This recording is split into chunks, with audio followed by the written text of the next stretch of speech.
यहाँ पर जो मैंने आपके साथ अभी बताया था कि भैया अगर अल्कोहल की सोडियम से रिएक्शन होती है तो हाइड्रोजन गैस लिबरेट होती है, ये मैंने आपको समझा दिया।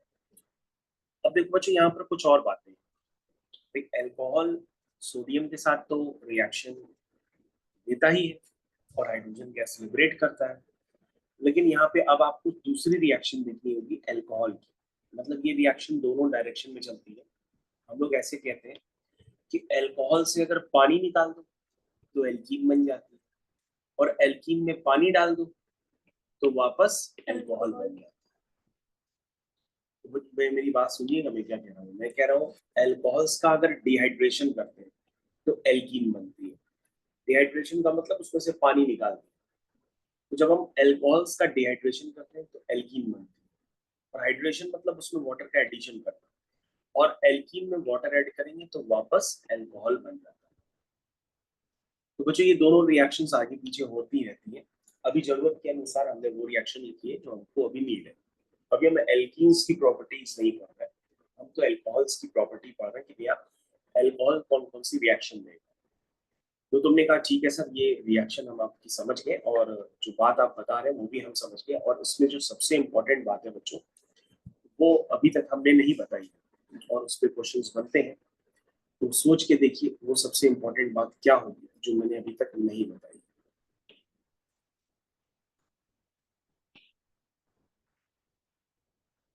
तो यहाँ पर बच्चों सबसे इम्पोर्टेंट ये है कि अगर आपने ये टेम्परेचर मिस आउट कर दिया, ये टेम्परेचर 443 केल्विन, क्योंकि यहाँ पे बच्चों दो तरह के टेम्परेचर होते हैं। ये टेम्परेचर 453 केल्विन है। अगर ये टेम्परेचर अबव 453 केल्विन हो गया, हाई हो गया, 443 से भी ज्यादा हो गया, तो फिर ये एल्कीन नहीं बनाता है, फिर ये ईथर बना देता है। तो यहाँ पे टेम्परेचर काफी इंपॉर्टेंट रोल प्ले करता है इन फ्यूचर। तो आपको पता होना चाहिए मैं आपको क्या बात समझाने की कोशिश कर रहा हूँ। मैं आपको ये समझाने की कोशिश कर रहा हूँ कि reaction to give unsaturated hydrocarbon heating ethanol at 443 Kelvin with excess of concentrated sulfuric acid result in the dehydration of ethanol to give alkene। अब ये रिएक्शन में बच्चों को बता जरूर देता हूँ, लेकिन बच्चे एग्जाम में नहीं लिख पाते। मैंने बच्चों को तरीका बता रखा है कि भाई तुम ओपन चेन फॉर्मूला लिखने की आदत डालो। क्या फॉर्मूला डालोगे? ओपन चेन फॉर्मूला, ठीक है ना। एक होता है कंडेंस्ड, एक होता है ओपन चेन। तो ये बन गया आपका CH3CH2OH। बच्चों आपको सीधा सा प्रोसेस ये करना है कि अगर आपको इससे क्या बनानी है, एल्कीन निकाल बनानी है। और आपने क्या बोला था भाई, अल्कोहल्स का डिहाइड्रेशन करते हैं। अल्कोहल से हम क्या निकालते हैं, पानी निकालते हैं। तो ये देखो मैंने अल्कोहल से पानी निकाला, यानी H और OH मिलकर के वाटर बनता है। ये वाटर जो है मैंने ये बाहर निकाला। मैं उसको राइट हैंड साइड में लिख दे रहा हूँ कि मैंने उसको निकाल दिया है। और निकालने के लिए मैंने बच्चों क्या यूज किया है, मैंने जिस कार्बन पे OH लगा था उसके बगल वाले कार्बन से मैंने H निकाल दिया, और दोनों को कंबाइन करके वाटर बाहर। तो तुम कहोगे सर आपके वाटर बनाने के चक्कर में एक वैलेंसी इस कार्बन की गायब हो गई और एक वैलेंसी इस भी कार्बन की गायब हो गई। तो वैलेंसी को कंप्लीट करने के लिए एक इनके बीच में बॉन्ड और आ जाता है। तो मैंने आपको बताया था भैया अगर एल्कीन का स्ट्रक्चर बनाना ओपन चेन फॉर्मूला तो ऐसे ही बनाया करो, तो आप ऐसे ही बनाना, ठीक है। अगर ओपन चेन आप बना कंडेंस्ड बनाओगे तो ठीक है ऐसे बना लेना, लेकिन ओपन चेन बनाओ तो मैंने कहा था भैया ऐसे ही बनाने की आदत डालो, ठीक है। तो बेटा ये होता है, और ये सारी रिएक्शन जो होती है ये कॉन्सेंट्रेटेड H2SO4 ये प्रेजेंस में होती है, और इसमें जो टेम्परेचर होता है वो 443 केल्विन होता है। दिस इज वेरी इंपॉर्टेंट, ये आपको याद। टेम्परेचर क्या होता है, 443 केल्विन होता है। This is very important. तो बच्चों आपको याद रखना होगा कि मैं आपको क्या इतनी देर से समझाने का प्रयास कर रहा हूँ। मैं आपको ये समझाने की प्रयास कर रहा हूँ कि भाई अल्कोहल्स का डिहाइड्रेशन करते हैं तो एल्कीन बनती है, और ये बहुत ही वेल नोन रिएक्शन है, लेकिन क्लास 9-10 के बच्चों के लिए नहीं है, इसलिए उनको बहुत तकलीफ होती है और वो रिएक्शंस में कुछ और बना के आ जाती है। मैं आपको बार बार ये बात कह के बता रहा हूँ कि अल्कोहल्स का डिहाइड्रेशन करते हैं तो एल्कीन बनता है, और एल्कीन्स का हाइड्रेशन करते हैं तो वापस अल्कोहल बन जाता है। लेकिन अभी बच्चों फिलहाल जो बता रहे हैं उस बात को समझने की कोशिश करें। और अगर आपको लग रहा है कि भैया आपके घर में वाइन वगैरह ज्यादा पी जाती है, तो आप काम करो, ये जो वाइन है ना उसको हीट कर दिया करो। जैसे ही वाइन को हीट करोगे तो उसमें से सिर्फ पानी बाहर निकल जाता है, तो उसमें अल्कोहल की प्रॉपर्टी खत्म हो जाती है। तो सामने वाले को लगेगा कि वो पी रहा है, लेकिन उसको नशा चढ़ेगा नहीं। ठीक है, तो बस उसको एक फीलिंग आएगी कि नशा होने वाला है, होने वाला है, और तब तक उसकी ड्रिंक खत्म हो जाएगी। फिर वो खाने पे बैठ जाएगा और उसको लगेगा कि आज मजा नहीं है, लेकिन उसको ये तसल्ली रहती कि अरे मैंने पी तो, ठीक है ना, लेकिन नशा नहीं आता है उससे। तो ये ट्रिक यूज करते हैं कई लोग कि अल्कोहल को हीट कर देते हैं और वाटर बाहर निकाल करके अल्कोहल की प्रॉपर्टी खत्म कर देते हैं। तो ये होता है। तो 443 कैलोरी। मैंने बच्चों बहुत डिटेल में रिएक्शन बताई है भाई, आप याद रखिएगा। तो फिर मैंने क्या बताया कि the concentrated sulphuric acid can be regarded as a dehydrating agent. यानी कंसंट्रेटेड सल्फ्यूरिक एसिड एक कैटलिस्ट की तरह है जो रिएक्शन को प्रमोट करता है और वाटर बाहर निकालता है। तो उसका नाम प्रमोटर है और उसका नाम है डिहाइड्रेटिंग एजेंट। और जो क्या करता है, इथेनॉल से पानी को बाहर निकलवाता है। तो अगर आपसे पूछा जाए कि भैया इस रिएक्शन में कैटलिस्ट क्या है, तो तुम कहोगे कॉन्सेंट्रेटेड H2SO4। हो सकता है वो नाम बदल के पूछ ले, तो मैं आपको लिख देता हूँ उसमें डिहाइड्रेटिंग एजेंट। इस रिएक्शन में जो होता है वो है आपका कॉन्सेंट्रेटेड H2SO4। बच्चों, एक होता है डाइल्यूट, एक होता है कॉन्सेंट्रेटेड। डाइल्यूट होता है तो उसमें पानी मिला दिया जाता है, यानी H2SO4 को क्वांटिटी में उसकी जो इफेक्टिवनेस है उसको कम करने के लिए पानी मिला दिया जाता है। ठीक है, तो हम कहते हैं भैया वो डाइल्यूट हो गया। लेकिन अगर उसमें पानी कम मात्रा में है, प्योर ले रहे हो H2SO4, तो फिर वो हो जाता है कॉन्सेंट्रेटेड। बच्चों, कोई भी चीज दुनिया में कॉन्सेंट्रेटेड बहुत ही कम यूज की जाती है डेली रूटीन में, घरों में। क्योंकि कॉन्सेंट्रेटेड H2SO4 को अगर डायरेक्ट आप टॉयलेट में भी डाल दोगे तो आपकी टॉयलेट की सीट भी फट जाएगी। भाई H2SO4 को एसिड को कहाँ यूज किया जाता है? जैसे मान लो आपके मकान में जगह पे बारिश पड़ी और वहां पे काई लग गई, फंगस लग गई, अगर आपको वो काई निकालनी है तो वहां पे H2SO4 की बोतल डालते हैं, आराम से वो बहुत तेजी से निकल जाती है, पूरी जमीन साफ हो जाती है, सफेद पड़ जाती है। तो वो भी कॉन्सेंट्रेटेड नहीं होता बच्चों, जो आप डालते हो ना वो भी टॉयलेट को साफ करने के लिए जो टॉयलेट क्लीनर होता है, क्योंकि पहले तो तेजाब वगैरह यूज किए जाते थे, ये हार्पिक तो मॉडर्न फॉर्म है। ठीक है ना, तो ये तेजाब वगैरह जो होते हैं ये डाइल्यूट होते हैं तब भी इतने तेज होते हैं, लेकिन सोचो अगर ये कॉन्सेंट्रेटेड होंगे तो ये क्या करेंगे। कॉन्सेंट्रेटेड H2SO4 होता है वो बेसिकली ब्लैक कलर में होता है, एकदम गाढ़ा होता है, वो डायरेक्टली यूज नहीं होता। ठीक है ना, चलिए। जो कॉन्सेंट्रेटेड H2SO4 अगर किसी के ऊपर गिर भी जाएगा ना तो वो पूरा जल जाएगा। तो आपने कई सारी मूवीज में भी देखा होगा, एसिड अटैक किया जाता है लड़कियों के ऊपर। तो जो एसिड अटैक होता है वो भी डाइल्यूट एसिड होता है। क्या होता है? डाइल्यूट होता है। वो लोग क्या करते हैं, जो होती है तेजाब की बोतल 10-20 रुपए की आती है, वो खरीद करके डालते हैं। ठीक है ना, अब सोचो वो हल्का होता है तो भी लड़कियों का रंग उतर जाता है, ये देखा होगा, धब्बे पड़ जाते हैं चेहरों पे, अलग से दिखाई देने लगते हैं जब एसिड अटैक्स होते हैं। तो कॉन्सेंट्रेटेड सोचो कितना खतरनाक होता होगा। तो कॉन्सेंट्रेटेड H2SO4 बच्चों बहुत ही खतरनाक होता है। ठीक है ना, अब तुम सोचो इस कॉन्सेंट्रेटेड H2SO4 को एल्कोहल में यूज किया जा रहा है उससे पानी निकालने के लिए। ठीक है ना, यानी अल्कोहल भी किसी का बाप है। इसका मतलब अल्कोहल में नशा अच्छा खासा है। इसका मतलब अल्कोहल में नशा अच्छा खासा है, जिसको तोड़ने के लिए क्या यूज किया जा रहा है? Concentrated H2SO4। ठीक है ना, तो ये है बच्चों, अगर आपको समय मिले तो ये एक्टिविटी टाइप की चीजें होती हैं, मैं आपको बाद में पढ़वाऊंगा। अभी तो फिलहाल आप रिएक्शंस पे ध्यान दीजिए। उसके बाद बच्चों मैंने आपको बताया था कि भाई एसिड और अल्कोहल आपस में मिक्स हो जाते हैं और परफ्यूम का फॉर्मेशन कर देते हैं। तो तुम्हें लग रहा होगा यार इसका तो कॉमर्शियल यूज बहुत ज्यादा है। हमें तो लग रहा सर हर घर में अल्कोहल और एसिड का कॉमर्शियल यूज तो है ना, इसलिए कह रहा था उसको कॉमर्शियली सबसे ज्यादा यूज किया जाता है। तो चलिए मैं आपको बच्चों आज परफ्यूम बना करके देता हूँ। ठीक है ना, तो ऐसा नहीं है कि आप घर जाएंगे और परफ्यूम बना लेंगे, क्योंकि ये रेशियो प्रोपोर्शन सब देखने पड़ते हैं, तब जाकर के सारी रिएक्शंस होती है। तो वैसे बच्चों परफ्यूम बनाना काफी आसान काम होता है। परफ्यूम्स के काम में मार्जिन बहुत होता है। जो भी परफ्यूम बनाता है उसको सिर्फ उसकी कॉस्टिंग पड़ती है 10 रुपए की, 20 रुपए की, बिल्कुल दवाइयों की तरह होता है। लेकिन इसको मार्केट में बच्चों बहुत महंगा करके बेचा जाता है। मतलब बाद में 100 रुपए की बोतल होगी, उसको 2-2 हजार रुपए में बेचा जाता है। हम लोग खरीदते हैं डिफरेंट फ्रेगनेंस। चलिए, रिएक्शन ऑफ इथेनोइक एसिड। तो आज आप भी कारगर हो गए परफ्यूम को बनाने के लिए।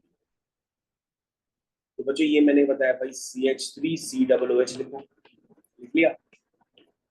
और बच्चों जो एल्कोहल होता है ना, उसको उल्टा करके लिखना। सीधा एल्कोहल तो आप जानते ही CH3CH2OH होता है। उल्टा एल्कोहल लिखो तो कैसे लिखोगे? OH CH2CH3। बस मैंने एल्कोहल को उल्टा करके लिखा। क्यों लिखा? क्योंकि भैया हमको क्या करना पड़ता है, एसिड का OH लेना पड़ता है, ठीक है ना, और एल्कोहल का H लेकर के इसमें वाटर को रिमूव करना पड़ता है।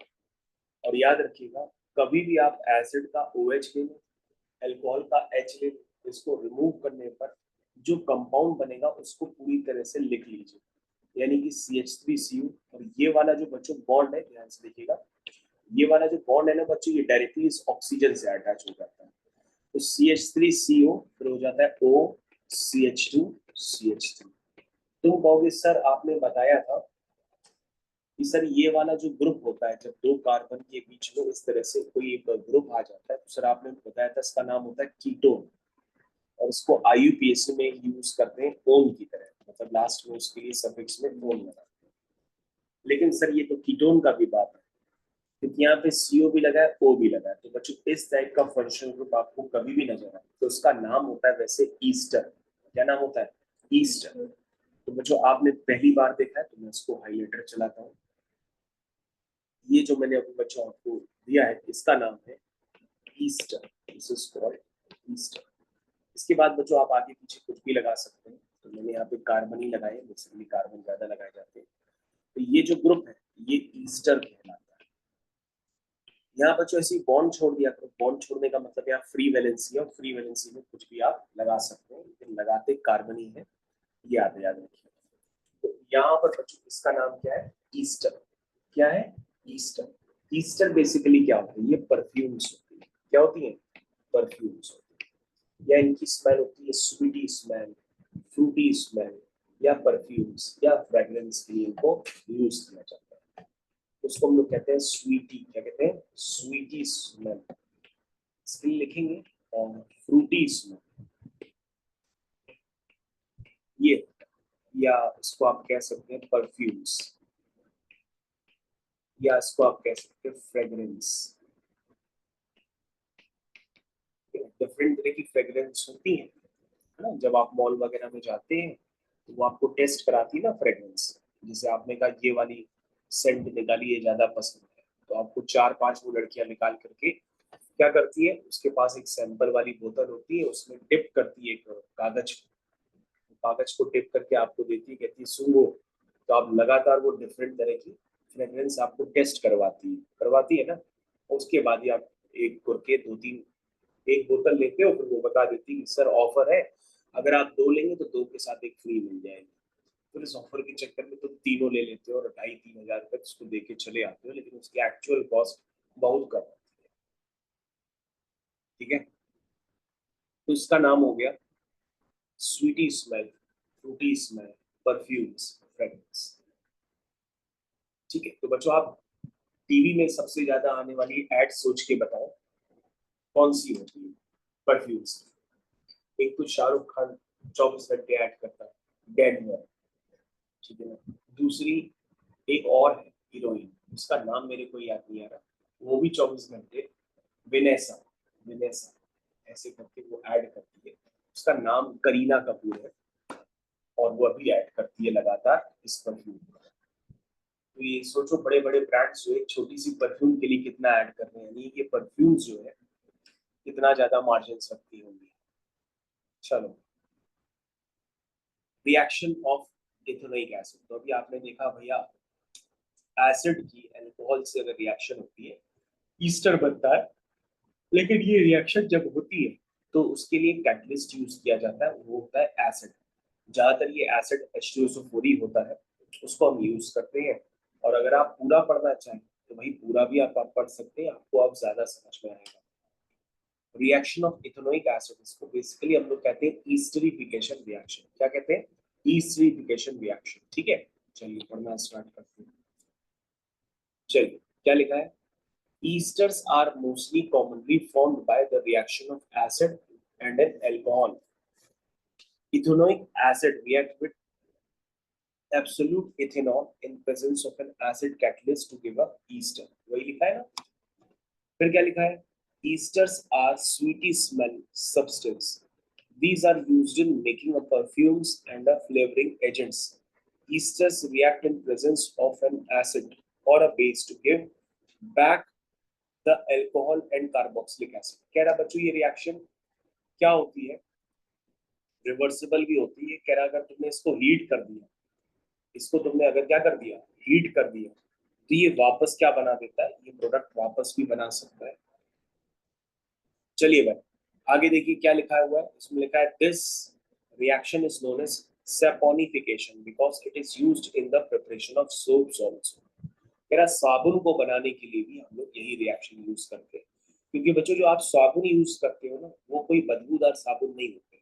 साबुन में भी फ्रेग्रेंस होती है, तभी उस साबुन को आप अपने शरीर में लगाते हो, है ना? तो उसमें अगर अच्छी खुशबू नहीं होगी तो कहाँ से लगाओगे? इसलिए जो साबुन होता है उसको भी बनाने के लिए इस रिएक्शन को यूज किया जाता है। ठीक है ना? क्यों भाई? विनेसा, विनेसा नहीं आया? विनेसा करके गाइड आती है, याद आया बच्चों आप? विनेसा,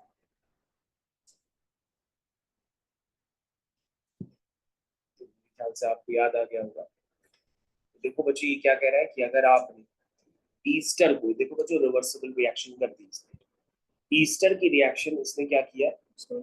बेस की प्रेजेंस में करा दी, तो वापस क्या बन गया? आपके पास अल्कोहल और एसिड वापस बन करके तैयार हो गया। ठीक है ना? ये बात समझ में आई? और बच्चों देखो ये क्या है? और सर ये तो एसिड है, क्योंकि इसका नाम ही एसिटिक एसिड है। ये क्या है? बेस है। तो सर एसिड और बेस मिलके क्या बनाते हैं? हमने क्या एसिड और बेस मिलके बनाते हैं सॉल्ट और वाटर। तो देखो बच्चों ये सॉल्ट, क्यों सॉल्ट है? क्योंकि जो एसिड का जो H है ना, वो मेटल से रिप्लेस हो गया, इसलिए इसने क्या बना दिया? Salt plus water. कई लोग तो सॉल्ट समझते ही नहीं है, तो मैं आपको समझा तो रहा हूँ कि भाई ये एसिड है, एसिड की इस हाइड्रोजन को हटा दो और किससे रिप्लेस कर दो? सॉफ्ट मेटल से। अगर आपने पोटेशियम हाइड्रोक्साइड लिया होगा तो पोटेशियम से रिप्लेस कर देना, सोडियम हाइड्रोक्साइड होगा तो सोडियम से रिप्लेस कर देना इसकी H को। तो ये क्या बन जाता है? सॉल्ट बन जाता है। तो जो सॉल्ट जो होते हैं बेसिकली 100% आयनाइज होते हैं, और जो 100% आयनाइज होते हैं वो आयंस भी होते हैं। तो अगर आप लिखना चाहें तो बच्चों कई सारी बुक्स में, क्योंकि अभी आप कुछ रेफरेंस बुक्स वगैरह भी पढ़ेंगे, तो सॉल्ट को इस तरह से भी रिप्रेजेंट किया जाता है। इसका नाम होता है सोडियम एसिटेट, और इसको इस तरह से भी रिप्रेजेंट किया जाता है माइनस और प्लस लगा के। माइनस और प्लस भी कई बुक्स में लगे रहते हैं, बल्कि ज्यादातर आपको यही मिलेगा। इसको देख करके बच्चे कंफ्यूज हो जाते हैं, सर ये माइनस प्लस क्यों लिखा है? तो हम बच्चों को बताते हैं बेटा ये सॉल्ट है ना, सॉल्ट बेसिकली 100% आयनाइज होते हैं। तो जो 100% आयनाइज हो जाते हैं वो आयंस के फॉर्म में एग्जिस्ट करते हैं, इसलिए उसके ऊपर माइनस और प्लस लगा दिया जाता है। यानी जब आप इसको ब्रेक करेंगे तो ब्रेक करने पर बनेगा CH3COO माइनस और Na प्लस। समझ में? तो बच्चों आपको ये बहुत मैंने छोटी सी बात बताई है जो आपको जल्दी कोई बताएगा नहीं, नहीं सिखाएगा, इसलिए आप बातों को ध्यान से सुनते रहिए। क्योंकि ज्यादातर टीचर आपसे ये कहेंगे ये कर लो, ऐसे भी लिख सकते हैं, लेकिन प्रॉपर रीजन वो बताएंगे नहीं, इसलिए जो बता रहे हो ध्यान से सुनना। रिएक्शंस विद अ बेस, कह रहा like mineral acids, ethanoic acid react with a base such as sodium hydroxide to give a salt. Sodium ethanoate or commonly called sodium acetate और water। ठीक है बच्चों, ये तो सीधी सी रिएक्शन हो गई कि भैया acid plus base is equal to salt plus water. तो बच्चों हम लोग क्या करते हैं, इन दोनों रिएक्शंस को कॉपी करके आपके नोट्स में डाल देते हैं, क्योंकि नोट्स नहीं होंगे ना तो दिक्कत होगी आपको पढ़ने में। चलिए भाई तो ये रिएक्शन आप देखिए भाई, मैंने डाल देता हूँ। मुझे यहाँ पे जो रिएक्शंस इन्वॉल्व एक तो ये भी रिएक्शन हो गई ईस्टर के लिए, इसे भी आपको याद रखना पड़ेगा। और acid plus base is equal to salt plus water, ये भी आपको याद रखना पड़ेगा, ठीक है। तो ये बच्चों कॉमनली यूज होने वाली रिएक्शंस हैं, बहुत ज्यादा यूज की जाती है। कहीं पे भी आपको ये रिएक्शंस दौड़ती हुई मिलेंगी, तो आप इनको जरूर से जरूर कंप्लीट कर लीजिएगा। चलिए भाई, अब बच्चों हम लोग आते हैं कि हमारे पास फर्दर कौन सी रिएक्शन होती है। देखिए बच्चों ध्यान से देखिएगा, आपने सुना होगा कि भैया कार्बोनेट, याद रखिए कार्बोनेट्स के हीटिंग इफेक्ट्स, चाहे वो कार्बोनेट हो चाहे वो बाई कार्बोनेट, आप किसी भी कार्बोनेट को हीट करते हो तो उसकी हीटिंग इफेक्ट से कार्बन डाइऑक्साइड और वाटर निकलता है, ये आप याद रखिए। अगर आपने रिएक्शन में सोडियम कार्बोनेट लिया, इसका नाम क्या है बच्चों? Sodium carbonate. इसका नाम क्या है? Sodium bicarbonate. अगर आपने कार्बोनेट ले लिया तो कार्बोनेट से बच्चों, अगर आपको मान लो आप प्रोडक्ट ही भूल जा रहे हो क्या बनना है एग्जाम में, उसने खाली छोड़ रखा है, तो कार्बोनेट को देख करके पहले तुम CO2 और वाटर तुरंत लिख देना प्रोडक्ट साइड में, ठीक है। इतना आपको जरूर करना होगा, बाकी बच्चों काम आसान होता है, ठीक है ना। जो कार्बोनेट होता है ना, तो ये सोडियम कार्बोनेट है, तो उसका जो सॉफ्ट मेटल होता है वो उसके H के पास ही आता है। तो बच्चों ये तो तुम पहले से जानते हो कि H किस तरह से जोड़ा जाता है, तो ये बन जाएगा सोडियम एसीटेट, वाटर और कार्बन डाइऑक्साइड। बेसिकली लोग जो होते हैं ना, उनको कार्बोनेट्स की प्रॉपर्टीज नहीं पता होती है, इसलिए वो बेसिकली कार्बन डाइऑक्साइड उनको मौके पे याद ही नहीं आता है। वो सिर्फ इतना बना करके रिएक्शन बैलेंस करने की कोशिश करते हैं, और रिएक्शन इनकम्प्लीट ही रहती है, कंप्लीट भी नहीं हो पाती, इनके मार्क्स पूरे कर जाते हैं, ठीक है ना। तो आपको ध्यान देना होगा कि भैया रिएक्शन को कंप्लीट पूरा लिखना होता है, और अगर आप बैलेंसिंग नहीं कर रहे हैं तो हाफ मार्क्स कट जाएगा, और बैलेंसिंग के साथ अगर कंप्लीट रिएक्शन लिख रहे हैं तो पूरे नंबर, ठीक है। तो बच्चों आपको ध्यान देना होगा भैया, सोडियम बाई कार्बोनेट NaHCO3 होता है, सोडियम कार्बोनेट Na2CO3 होता है ना। तो यहाँ पर बच्चों अगर हम पढ़ रहे हैं ना एसिड, तो एसिड की प्रॉपर्टीज है, क्योंकि पहले अभी हमने अल्कोहल देखा था, तो मैंने बताया भाई अल्कोहल की सोडियम से रिएक्शन होती है, बताया था ना। उसी तरह से एसिड की भी रिएक्शन जितनी पॉसिबल होती है वो सब आपको हम एक एक करके बता रहे हैं। इससे पिछले वाले लेक्चर में मैंने आपको क्या बताया था कि बल्कि अल्कोहल की सोडियम से रिएक्शन होती है, और अल्कोहल का डिहाइड्रेशन करते हैं तो एल्कीन बन जाती है। उसी तरह से बच्चों हम लोग एसिड के बारे में पढ़ रहे हैं ना, तो एसिड से रिलेटेड जितनी भी बेसिक रिएक्शंस होंगी वो सारे आपके कोर्स में है। और मैं आपको बताऊं ये चैप्टर अगर बच्चों को बहुत डिफिकल्ट लगता है, ये चैप्टर सारे कोर्सेज में अवेलेबल है, चाहे आपका कोई भी बोर्ड हो, IB बोर्ड हो, CBSE बोर्ड हो। और ये रिएक्शंस ही बच्चों को नहीं आती है और वो रिएक्शंस को गलत सलत करते हैं, है ना, और नंबर उनकी कट जाते हैं, ठीक है। तो जो मैंने ये रिएक्शन फाइनली आपके नोट्स में लगा दी है, और देखिए बच्चों जब एग्जाम में रिएक्शन आएगी ना, कहेगा what happens when acetic acid react with sodium carbonate, तो तुमको पता है एसिटिक एसिड भी खुद ही लिखना पड़ेगा और सोडियम कार्बोनेट भी खुद ही लिखना पड़ेगा, और प्रोडक्ट की तरफ जा करके कार्बोनेट देख करके पहले CO2 वाटर बना देना, और फिर यहाँ पे सोडियम एसिटेट बना लेना, ठीक। इससे लिखने पर तुम्हारे सिर्फ आधे नंबर ही कटेंगे अगर तुम बैलेंसिंग नहीं करते। अब इसकी बैलेंसिंग कर देना, इसकी बैलेंसिंग में लोगों को प्रॉब्लम होती है, लेकिन मैंने बच्चों को वैसे सिखा रखा है कि जब बैलेंसिंग करते हैं तो पहले ऑक्सीजन हाइड्रोजन की बैलेंसिंग नहीं करते, पहले मेन एलिमेंट्स जो इनकी करते हैं। जैसे यहाँ पे देखो, यहाँ पे 2 सोडियम आपको नजर आ रहा है, तो सबसे पहले आप 2 सोडियम, है ना, क्या करोगे? 2 सोडियम, तो पहले यहाँ 2 मल्टीप्लाई करोगे। जब यहाँ 2 मल्टीप्लाई करोगे ना, तो 2 मल्टीप्लाई करने के चक्कर में आपके शायद कार्बन डिस्टर्ब होंगे, तो देखो यहाँ पे कितने कार्बन होंगे? 2 कार्बन ये हो गए, 1 कार्बन ये हो गया, कार्बन तो 3 नजर आ रहे, और इसको मिला के हो गए 2 4, कितने कार्बन? भाई ये फॉर्मूला कहता है 2 कार्बन ही है, लेकिन 2 दूनी 4 हो जाएंगे, बाहर 2 भी लगाए ना, नहीं नहीं 4 कैसे होंगे यार, 2 कार्बन ये हो गया, 2 कार्बन ये, 5 कार्बन में।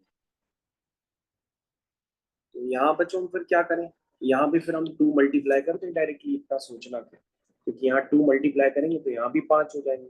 देखो 2 और 2 4 और 1 5, है ना, इतना बच्चों धीरे धीरे करना पड़ता है, ये नहीं कि आप ऑक्सीजन और हाइड्रोजन को पहले करो, कि मैंने आपको पिछले लेक्चर्स में सिखाया था कि पहले मेन एलिमेंट्स को बैलेंस करते हैं, उसके बाद बारी आती है ऑक्सीजन और हाइड्रोजन की। अब बच्चों ऑक्सीजन हाइड्रोजन देख लेना, बैलेंस कर लेना, वो बैलेंस ही होगा, ठीक है। उसी तरह से बच्चों आपके पास एक दूसरी रिएक्शन होगी, भैया एसिटिक एसिड क्या होता है, जब एसिटिक एसिड की रिएक्शन सोडियम बाइकार्बोनेट से होती है। हो सकता है कई बच्चे तो सोडियम बाइकार्बोनेट ही ना लिख पाए, तो सोडियम बाइकार्बोनेट का फॉर्मूला भी बच्चों अगर नहीं याद कर पा रहे हैं, उसी लेक्चर को बार बार देखो तो याद हो जाएगा। ये होता है सोडियम बाइकार्बोनेट। उसके बाद बच्चों रिएक्शन को कंप्लीट करने की आदत डालो, सोडियम एसिटेट, कार्बन डाइऑक्साइड और वाटर। बच्चों ये जो कार्बोनिक एसिड होता है ना, वो भी H2CO3 उसका फॉर्मूला होता है कार्बोनिक एसिड का। कार्बोनिक एसिड जो होता है वो वीक एसिड होता है, वो भी ब्रेक हो जाता है CO2 और वाटर, है ना। तो जितनी भी आपके पास ड्रिंक्स होती है ना जो आप पीते हैं, वो सब कार्बोनेटेड ड्रिंक्स होती है, चाहे वो कोका कोला हो, पेप्सी हो, थम्स अप हो, यू हो, मिरिंडा हो, सब जो ये होती है ना कोल्ड ड्रिंक, सब ये कार्बोनेटेड होती है। इसका मतलब इनमें डिसॉल्व फॉर्म में कार्बोनिक एसिड होता है।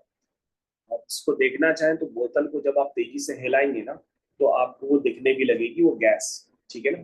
तो वो गैस डिसॉल्व फॉर्म में उसमें डाली जाती है बोटल्स में, और फिर बोटल्स को पैक कर दिया जाता है। कोल्ड ड्रिंक का एक्चुअल प्राइस जो होता है, जब वो बन के तैयार होती है, तो 1 लीटर की जो बोतल तैयार होती है बच्चों, उसका एक्चुअल प्राइस सिर्फ 5 रुपए होता है। लेकिन वो 1 लीटर की बोतल भी 40-40 रुपए में, 35 रुपए में बेची जाती है। लेकिन मैं आपको आज बता दे रहा हूँ, उसका एक्चुअल प्राइस सिर्फ मैक्सिमम 5 रुपए होता है।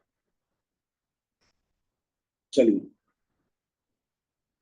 तो बच्चों ऐसे कई सारे केमिकल रिएजेंट्स हैं जिसका मार्केट में पूरा फायदा उठाया जाता है, और उसको आपको कई दाम बढ़ा करके बेचा जाता है। इसमें कोल्ड ड्रिंक्स तो बहुत ही नीचे लेवल की है। मेडिसिन बच्चों ऐसी होती हैं जो आपको पता पड़ा डॉक्टर कहेगा इंजेक्शन लेके आओ, और वो जानबूझ के ऐसी कंपनी का इंजेक्शन लिख के देगा जो काफी महंगा हो, ठीक है ना। वैसा ही दूसरा इंजेक्शन भी होगा, लेकिन वो उससे सस्ता होगा, लेकिन आपको वो जानबूझ करके इंजेक्शन उसी कंपनी का लिख कर देगा। और आप भी मेडिकल स्टोर में जाओगे, वो कहेगा भैया दूसरी कंपनी का, इसका तो वहां मिलेगा। अब वहां लेने जाओगे इंजेक्शन, आपको 10-10 हजार के इंजेक्शन लिख के दे देगा। उस इंजेक्शन की बच्चों एक्चुअल कॉस्ट जब देखोगे ना, तो वो 20 रुपए या 25 रुपए होती है, ठीक है ना। लेकिन वो मार्जिन्स इतने फार्मा कंपनीज में बनाए जाते हैं, केमिकल इंडस्ट्रीज में, कि लोगों को इसकी नॉलेज ही बहुत कम होती है। तो ये हो गया एसिटिक एसिड की, आपने सोडियम बाइकार्बोनेट से रिएक्शन कराई और ये रिएक्शन कंप्लीट हो गई।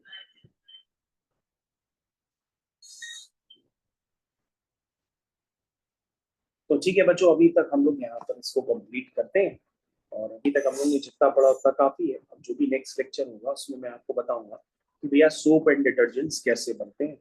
जो भी यानी नेक्स्ट लेक्चर होगा उसको हम लोग यहाँ से स्टार्ट करते हैं।